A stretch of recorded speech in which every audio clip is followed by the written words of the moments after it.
ఔజుబిల్లాహి మినశ్శైత్వానిర్రజీం. బిస్మిల్లాహిర్రహ్మానిర్రహీం. అస్సలాము అలైకుం వరహ్మతుల్లాహి వబరకాతుహు. ఈరోజు హదీస్ దారిలోని బాధలు. హజరత్ అబూ హురైరా రజియల్లాహు తాలా ఉల్లేఖనం ప్రకారం దైవ ప్రవక్త సల్లల్లాహు అలైహి వసల్లం గారు ఇలా అన్నారు: ఒక వ్యక్తి తన దారిలో నడుస్తూ ఉన్నప్పుడు మధ్యలో అతనికి ఒక ముళ్ళ కంప కనిపిస్తుంది.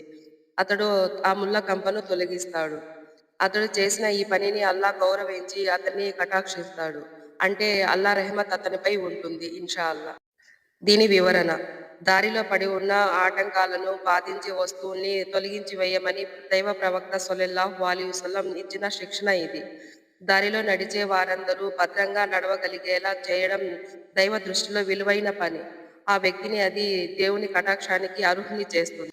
ఇది చూడటానికి చాలా చిన్న పనిగా కనిపిస్తుంది. కానీ అందులో దైవ భీతి, దేవుని దాసుల పట్ల నిజమైన సహానుభూతి భావాలు ఉప్పొంగుతున్నాయి.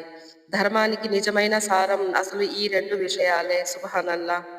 ఇక్కడ ముళ్ళ కంపే కాకుండా చనిపోయిన జంతువులు ఏవైనా కానీ ఇన్షాల్లా అవి తీసి పడేస్తే అల్లా సుబ్హానహు వ తఆలా మనకు రెహమత్‌లో తీసుకుంటారు ఇన్షాల్లా.